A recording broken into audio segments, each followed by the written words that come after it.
If New York City Council passes Bill 49/2010, the only birds that will be released at ceremonies will be birds like these, homing pigeons.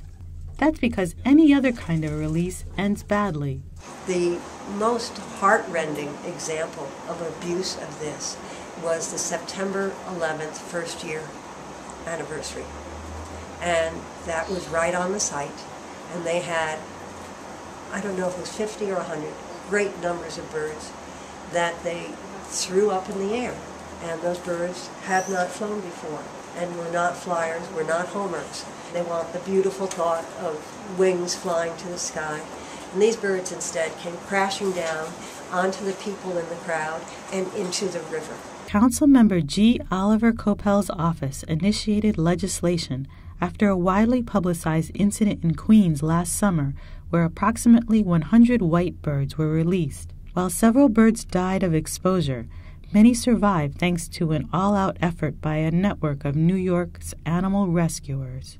They found their way into a tree as a flock, and then it began to rain and they all fell down, soaking wet.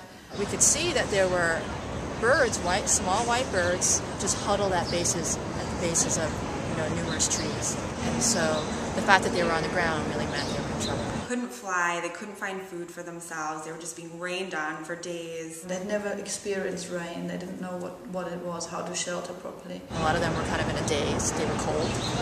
They probably hadn't eaten for a while. I think that first night we found maybe about 10 or 11. They were really bedraggled looking, and a lot of them had scrapes and bruises. Over the next few days, many other people went out. It became clear that there were many, many more. By some estimates, there must have been at least 80 or 90. Stephanie and her partner Alan and other people in the community went back day after day to try and rescue them and find homes for them. We heard from someone who had 4 and couldn't keep them, and so we took those. Then they stayed here in the gallery, in the offices for a little while. I want to say a few months maybe. And they had been marked for just, for tracking purposes. And so they were all these multicolored doves that would coo throughout the day while you're working. New York City has a thriving bird rescue community, but it wasn't activists who demanded the legislation. It was the birds themselves that inspired Coppell's staff. In 2006, Coppell got a visit from some fine feathered constituents. And they literally walked into the office while we had the door open. They walked all the way through the office and they came right back here into Oliver's office. One of them sat on the couch, one of them sat on his chair. They let us pick them up, pet them, feed them. They kept coming back.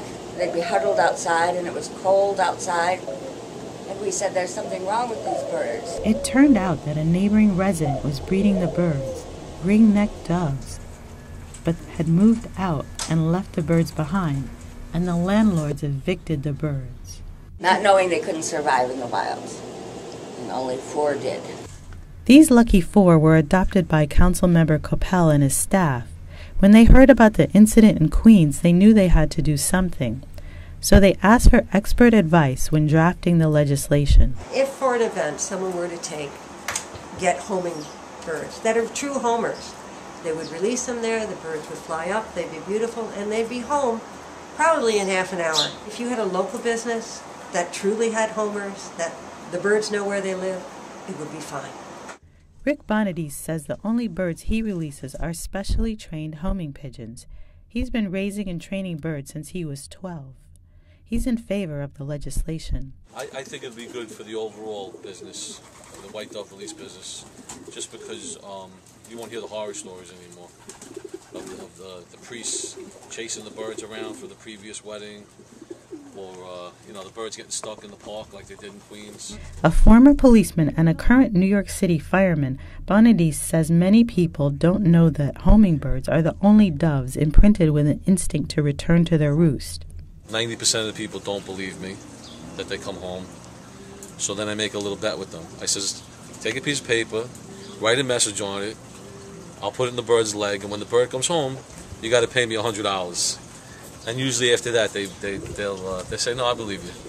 While some people may say that New York City Council should concentrate on legislating matters of civic affairs, members of the animal rescue community offer a different thought. The bottom line is the humane way to treat a fellow creature, not to use them as a commodity, where they're just bought and then discarded. And that's basically what they're doing. They buy the bird, throw it up in the air, they're discarding it because it has no means of living. And beyond that, if we don't care about these creatures, if we have an injured animal and we don't care about it, or it's going to be injured if we don't care about it, what does that say about us? We are not humane.